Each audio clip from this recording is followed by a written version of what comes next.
తాకట్లో ఉన్న మీ బంగారాన్ని విడిపించి ఆ రోజు ఆన్లైన్ రేటుకి కొంటాం. Sharma gold company. నమస్కారం అండి, సుమన్ టీవీకి స్వాగతం. నేను గీతాంజలి. మనతో పాటు ఉన్నారు భారతీయ శంకరపీఠం వ్యవస్థాపకులు, ప్రముఖ జ్యోతిష్యులు, ఆధ్యాత్మికవేత్త, బ్రహ్మశ్రీ అన్నవరపు తిరుపతిమూర్తి అవధాని గురువుగారు. వారితో మాట్లాడదాం. గురుగారు నమస్కారం అండి. ఓం శ్రీ మహాగణాధిపతయే నమః.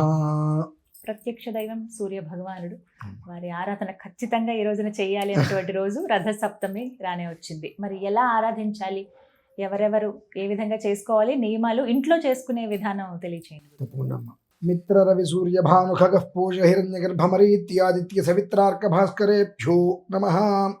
సంజ్ఞా పద్మినీ ఛాయా ఉషా సమేత హరిహర బ్రహ్మాత్మక సవిత్ర శ్రీ సూర్యనారాయణ పరబ్రహ్మణే నమో నమః. చాలా సింపుల్గా, సూక్ష్మంగా 15-20 నిమిషాలలో ప్రతి ఇంట్లో చేసుకునేటట్టుగా నేను చెప్పేస్తానమ్మా. చెప్పండి గురుగారు. పొద్దున్నే లేవంగానే మనకు జిల్లేడాకులు దొరుకుతాయి. జిల్లేడాకులు రాత్రి తెచ్చుకుని ఇంట్లో పెట్టుకొని పొద్దున్నే సాధ్యమైనంత వరకు నది స్నానం. నదికి వెళ్ళలేకపోయామనుకుంటే ఇంట్లో వేడి నీళ్ళు కాకుండా శిరస్సు మీద, పాదాల మీద, ఇక్కడ పెట్టేసుకొని నీరు స్నానం చేసేసి జిల్లేడాకులు 1, 2, 3 2 పాదాల మీద 5, ఒక్కొక్క మనిషికి 15 ఆకులు 3 సార్లు పెట్టుకొని స్నానం చేసేసింది. అది కుదరలా ఇంకా తల స్నానం చేసేసేయండి. అంటే ఇక కుదరలేప్పుడు మనం చేయలేము, సమయం తక్కువ ఉంటుంది అనుకుంటే శిరస్నానం చేసేసి శుభ్రంగా సూర్యనారాయణ స్వామికి నమస్కారం చేసుకొని పిడకలు ఉంటాయి, పిడకలు ఉంటాయి. ఆ పిడకలతోటి పొయ్యి పెట్టి దాంట్లో ఒక ఇత్తడి గిన్నె తీసుకొని గోధుమ రవ్వ పాయసం, ఆయన గోధుమ చాలా ఇష్టం, గోధుమ రవ్వ పాయసం అలా పెట్టుకొని పక్కన చిన్న రథం ముగ్గేసుకొని, అలాగే 2 చిక్కుడుకాయలు తీసుకొని చిక్కుడుకాయకి ఆ పక్క ఈ పక్క 2 పుల్లలు గుచ్చేసి పెట్టేస్తే అది రథంలాగా అటు ఇటు కదులుతూ ఉంటుంది. ఆ మధ్యలో సూర్యనారాయణ స్వామి వారిని లాగా ఒక చిన్న రౌండ్గా చక్రం వేసుకొని బిందు కాబట్టి ఆయన్ని ఆరాధన చేసినట్టుగా, అంటే ఆయన ఫోటో మనకి ఎట్లాగో కింద పెట్టేది దొరకవు, అప్పుడు ఒక తమలపాకు, మర్రి ఆకు, లేదంటే కనుక ఇదే మనకు చిక్కుడాకు పెట్టేసి దాని మీద రథం పెట్టి మధ్యలో ఒక చుక్క సూర్యనారాయణ స్వామి వారి బిందులాగా పెట్టి అందులో బొట్టు పెట్టేసేసి ఆయనకి నమస్కారం చేసుకొని మిత్ర దోషుడితో నీళ్ళు తీసుకొని ఆ పైన సూర్యనారాయణ స్వామి వారికి కనిపించేట్టుగా మిత్ర రవి సూర్య భాను ఖగః పూష హిరణ్య గర్భమరీత్యాదిత్య సవిత్రార్క భాస్కరేభ్యో నమః. సంజ్ఞా పద్మినీ ఛాయా ఉషా సమేత హరిహర బ్రహ్మాత్మక సవిత్ర శ్రీ సూర్యనారాయణ పరబ్రహ్మణే నమో నమః. ఇదమర్ఘ్యం సమర్పయామి అనుకుంటూ స్వామివారికి అలా అలా 12 సార్లు. ఇన్ని చెప్పుకోవడం కష్టం కదా.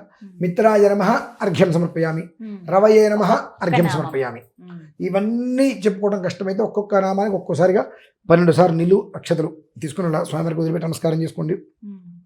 పాలు పొంగిన తర్వాత ఆ రవ వేయండి.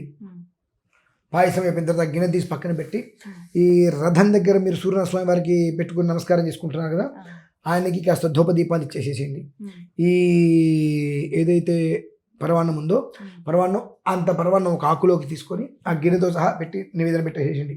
నివేదన పెట్టిన తర్వాత కర్పూరం వెలిగించుకొని స్వామివారికి చూపించి అలాగే పైకి ఆకాశానికి, అది కూడా దానికి ముందేం చేయాలో కూడా ఇంకొక మాట చెప్పాలి నేను.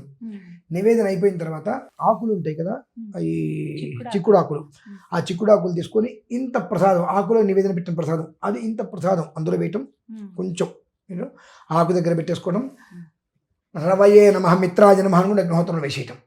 అలా 12 సార్లు ఆయనకి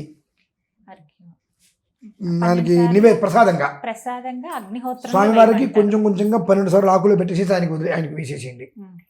అంటే ఒకసారి వేసేయంగా చేయగడుకోండి, మళ్ళీ తీసుకొని మళ్ళీ ఆకులో పెట్టుకొని ఒక చుక్కన వేయండి, రవయే నమః అనుకుంటూ స్వామివారికి అలా 12 సార్లు స్వామివారికి నమస్కారం చేసుకొని హారతి వెలిగించిన తర్వాత ఇక్కడ చక్కగా ఇక్కడ హారతి చూపించి సూర్యనారాయణ స్వామివారికి సప్తాశ్వరూఢం నక్షత్రమాలం కోటి కిరణ భాస్కరాయ, సప్తాశ్వరూఢం నక్షత్రమాలం కోటి కిరణ భాస్కరాయ అనుకుంటూ స్వామివారి యొక్క పాట ఉంటుందమ్మా. చాలా అందంగా ఉంటుంది, అద్భుతమైన పాట.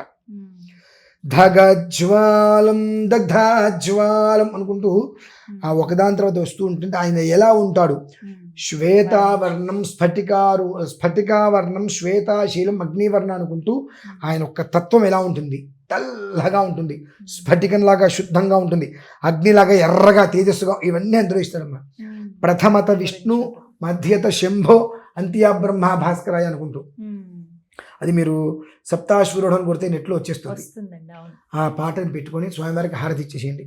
హారతి ఇచ్చి నమస్కారం చేసుకుందమ్మా, సింపుల్. అన్ని అలాగే ఏర్పాటు చేసుకుంటే ఒక అరగంటలో అయిపోతుందండి. అవును. చాలా మంది ఆడవాళ్ళకి 16 పళ్ళ నోములు అవన్నీ కూడా ఆ రోజే ఆహా. పట్టుకుంటూ ఉంటారు. ఆ. ఆ రోజు నుంచి మళ్ళీ ఒక్కొక్క సంవత్సరం ఒక్కొక్కటి పెట్టుకుంటారు. కొంతమంది ఏంటంటే ఒక 5-6 పెట్టేస్తారు ఒకే సంవత్సరం. 16 పనస పళ్ళను, 16 రకరకాలుగా వాళ్ళు ఉండేటువంటి ఏవైతే ఉంటాయో అవి 16 పళ్ళు ఒక్కొక్కటి కూడా అవి 16 ఉంటాయి కాబట్టి 16 పళ్ళ నోములు. కొంతమంది 16 ఏళ్ళు చేసేవాళ్ళు కొంతమంది ఉంటే చిన్న పంచు, దానికి వివాహంతో సంబంధం లేదు, ముందు నుంచి మొదలుపెట్టి చేసుకోవచ్చు. వివాహం అయిన తర్వాత కూడా దాన్ని చేసుకోవచ్చు. కొంతమంది ఏంటంటే ఒకటే సంవత్సరం నేను పూర్తి చేసుకుంటానేటువంటి నమ్మకంతో ఒక 6, 7, 8 పెట్టేసుకుంటారు. అటువంటి నోములు కూడా ఉంటాయి ఇంటింటి 10. అటువంటివి ఏమైనా ఉంటే స్వామివారికి నమస్కారం చేసుకొని ఆ రోజు నుంచి మొదలు పెట్టుకోవడం ఆ వృద్ధికి మూలంగా చూపిస్తుందమ్మా. చాలా సింపుల్గా, కంగారు లేకుండా ప్రశాంతంగా ఇంట్లో ఊరికే చేసుకోవడానికి మూలం ఇది. చక్కగా ఇంట్లోనే చేసుకోవచ్చు. ఉదయం ఎన్ని గంటలకి చేయాలి ఇది చెప్పండి గురువుగారు? సాధ్యమైనంత వరకు 10:30 దాటక ముందు పూర్తి చేసేసేయండి. 10:30 దాటక ముందు పూర్తి చేసేయండి. ఇంకా 9 పూర్తి చేస్తే ఇంకా మంచిది. తప్పకుండా. అంటే దీనికి మూలం ఎలా ఉంటుందంటే అమ్మా, మన ఇళ్లలో దేవాలయాలలో చేసేటువంటి దానికన్నా ముందు చేసుకోవాలి మనం. భద్రాచలంలో మనకు శ్రీరామనవమి వస్తుంది, ఎంత పందిళ్ళు వేస్తారు. భద్రాచలంలో వివాహం ముహూర్తానికన్నా ముందు ఎలా అయితే చేస్తారో ఆ రకంగా దేవాలయాలలో చేసేటువంటి దానికన్నా ముందు అయిపోవాలి. దానికి ప్రమాణం అదే. 9:30 ప్రమాణం ఎట్లా అండి అంటారు, అది ప్రమాణం.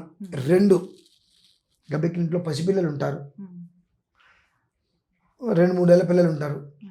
మళ్ళీ తర్వాత ఇంట్లో వంట చేసుకొని వాళ్ళని భోజనం పెట్టి కూడా ఆలస్యం కాకుండా ఈ 2 విధానాల కూడా 9:30కి పూర్తి చేసుకోగలిగితే ఇంట్లో ఇబ్బందులు ఉండవు. దేవాలయం కన్నా మనం ముందు చేసే వాళ్ళం అవుతాము. ఆ తర్వాత చేస్తే అయ్యో మనం చేసుకున్నాం అనేటువంటిది లేకుండా ఈ నోము నోచుకోవడానికి కూడా విధానం ఏర్పడుతుంది. అట్లా తప్పకుండా త్వరగా సులువుగా ఎలా చేసుకోవాలి ఆదిత్యుడి అనుగ్రహం ఎలా పొందాలో చెప్పారు. ధన్యవాదాలు గురుగారు.